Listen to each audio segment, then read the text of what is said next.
Pixelated Pretty Remus's Christmas Collection, read by BurningAurora. Story 1, Christmas Magic. Hey Rem, Sirius starts, sliding his gray eyes over to glance at Remus as they walk together, hand in hand, through the leaky cauldron and out into Muggle London. The street is full of last-minute Christmas shoppers darting into and out of stores, arms laden with bags and prettily wrapped gift boxes. It's Christmas Eve, and they've just tumbled out of the Leaky's flu after a holiday get-together at James and Lily's place. The entire gang of friends had sat down for a nice little meal and exchanged Secret Santa gifts, joking and laughing in a moment of serenity and joyfulness during an otherwise bleak time. Tomorrow they'll be back over there again, since it's baby Harry's first Christmas, and neither one of them wants to miss a moment of it. It's only a short walk from here to Sirius's flat, where normally they'd have a drink or two before falling into bed with their arms and legs wrapped around one another, losing themselves in blissful surrender. Tonight, though, Remus suspects Sirius wants to have another one of his conversations, and so, with a sigh, he pivots and faces him. Yes. He's ready for the onslaught of questions he's already dodged 100 times about why he hasn't moved in and if he ever plans to, and if he's really in this for the long haul. Truth be told, Remus would like nothing more than to move in with Sirius. He's completely smitten, head over heels in love, has been since he was 15. The problem is, he's just not quite certain they're built to last, and he wants to enjoy what they have for as long as he can, before Sirius wises up and realizes that he deserves better, and how silly of him it is to be dating a werewolf with no steady job and patched trousers, especially when they're balancing on the razor-sharp precipice of impending war. Do you ever want that? What they have? Remus blinks, tugging the lapels of his overcoat up around his neck and scarf as he purposefully avoids eye contact. Who? Want what? The question is a little bit different from Sirius's usuals, but Remus is sure the context remains the same. James and Lily, Sirius starts. There's a pause, and then, and Harry?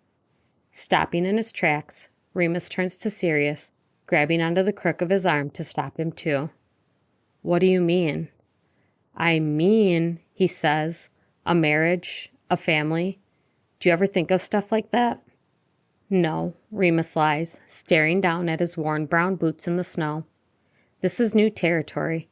Surely Sirius can't be serious. They're barely adults themselves. Even James and Lily only got hitched last year, just after discovering Lily was pregnant. Remus isn't sure if they would have gone through with it so quickly otherwise. He chances a look up at Sirius, and he's so damn lovely with his bad boy looks, his charm and wit, his brilliant brain, his strong magic. He could have anyone he wanted, any witch or wizard or muggle, and yet, for some reason, unbeknownst to Remus, he's here, with him, has been for years, and he's asking him these questions. He could very easily shatter Remus's heart, and Remus has kept him at an arm's length away in fear of just that. Though how well that's actually worked, he cannot quite admit to himself. You're lying, Sirius furrows his brow and frowns a bit. You do think about it. I can't let myself think about things like that, Sirius. They're not realistic. Bollocks, Sirius says. What about it isn't realistic? You do love me, don't you? Sirius. Because I love you. You're the best thing I have in this fucked up world, and I want those things with you. Sirius, you know just as well as I do that it's not legal for us to be married, nor is it legal for someone with my condition to adopt a child. Remus snaps quietly as to not draw attention. It's silly to even think about these things. We can't have them. And besides, we both know it's temporary. First of all, fuck off. This isn't temporary. Secondly, answer the question, Mooney. What question? He sighs, already exasperated with this whole conversation. Do you love me? Of course I love you, but what does that matter? Because none of that matters, Sirius says. It doesn't have to be a legal marriage. We'll know. And you forget how much power my surname holds. We can have it if we fight for it. And don't you tell me you can't fight, because I know how scrappy you are. It'll never happen, Remus argues, shoving him back with both hands. Just leave it alone. You're a fucking idiot, you know that? Sirius mutters and immediately drops down to one knee there on the snow-dusted sidewalk, reaching into the inner pocket of his leather jacket. "What are you doing?" Remus questions, eyebrows raised, heart beating wildly within his chest.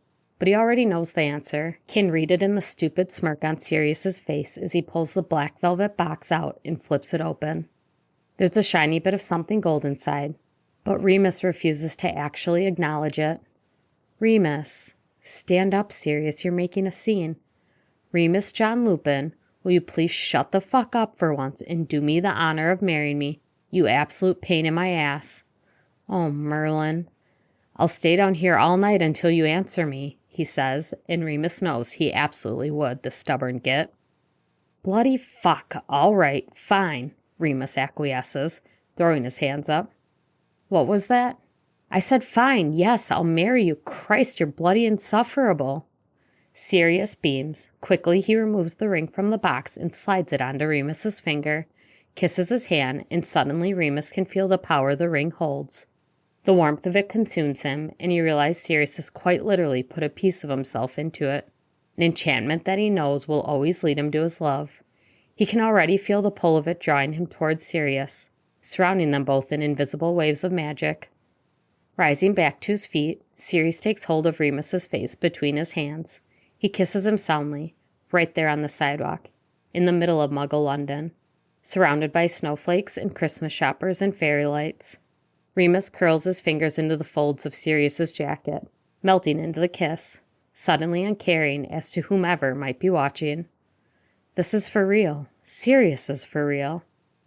"I swear I'm going to make you as happy as you make me," Sirius says when he pulls away, gazing down into Remus's tear-rimmed eyes. "I'll give you everything you want, everything you deserve. I promise." "Shut up, Sirius," Remus laughs, blinking back his tears as he pulls him in for another sweet kiss. Sirius Black has already given Remus everything he's ever wanted.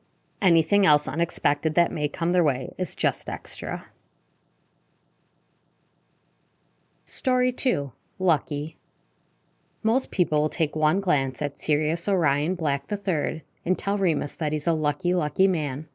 After all, Sirius is the ideal, tall, dark, and handsome fantasy come to life that both men and women, magical and muggle alike, fall head over heels for and fawn over. Even at his advancing age, now in his mid-40s, he is striking with his dark, silver-streaked hair, his olive-tanned skin, and his gray eyes that still gleam with the mischief of a rowdy teenager behind his thin-frame glasses. And this is not even to mention his status as a decorated war hero, his abundant inherited wealth that he uses to pamper and spoil his husband and godson whenever he gets the chance, or his thriving career as a healer, which he mostly pursued for Remus's sake. Remus will not argue the fact. He is very lucky indeed. He'll tell you that all of his dreams came true when he married his best friend. Sirius, however, will perpetually insist that it is himself who is the lucky one of the pair. He will tell anyone who is willing, or unwilling to be perfectly frank, to listen to him ramble on that he positively worships his husband, that Remus John Lupin Black is sweetness and kindness personified, that he is just as beautiful with the sun-freckled cheeks, bright hazel eyes, and messy-headed curls, but even more so with his pure heart and thrill for adventure. That Remus makes him feel wanted, needed, and truly loved instead of merely idolized. Besides, no one can turn him on physically or intellectually like Remus can. He will say that Remus is the literal angel walking on the earth, and everyone who meets him should be falling at his feet. That, in fact, it should be Remus who is sitting atop the Christmas tree, rather than that dead-eyed arts and crafts monstrosity with its tacky glitter gold dress and crooked cotton ball wings. As he fills 2 glasses with Molly Weasley's boozy holiday punch, Sirius wonders which one of Remus's ministry co-workers' kids made the sparkly abomination, and just who in the hell approved it on top of the office party tree. With a wave of his wand, Sirius floats one of the drinks across the room to Remus, where he's currently waiting for him beneath a sprig of white-berried mistletoe. Remus catches it and gives Sirius a beaming smile before waving him over and taking a sip. "You look as if you've something on your mind, darling," Remus said, playfully nudging his shoulder. "I was just thinking," Sirius responds, dipping down to kiss Remus on his pink cheek before nodding his head toward the tree, "that you'd make a truly lovely tree topper." "But why?" Remus asks him, raising his eyebrows as he snakes his arms around Sirius's neck. "You're the brightest star in the night sky." "Ah, I may be the star, but you are the angel," Sirius replies, pulling him closer to his chest, infinitely more beautiful and wholesome. Remus snorts and rolls his eyes. "Git, I'm no angel. Besides, you know better than anyone that I'm on Santa's naughty list." "Are you insinuating what I think you're insinuating?" Sirius asks, arching one black eyebrow as a devilish smirk stretches across his face. "Shall we put a pause on the festivities and sneak off to your office?" "Not that," Remus laughs and smacks Sirius's shoulder, careful not to spill either of their drinks before deciding he'd better take them both and set them down on the table beside them. "I meant that I was waiting for a snog under the mistletoe. Godric, I swear you'd take me right here on the floor if I let you." "As thrilling as that sounds, my bits are for your private viewing only." "Lucky me." "Lucky me," Sirius corrects before taking Remus into his arms, dipping him down low, and kissing him soundly on his cheeky little mouth.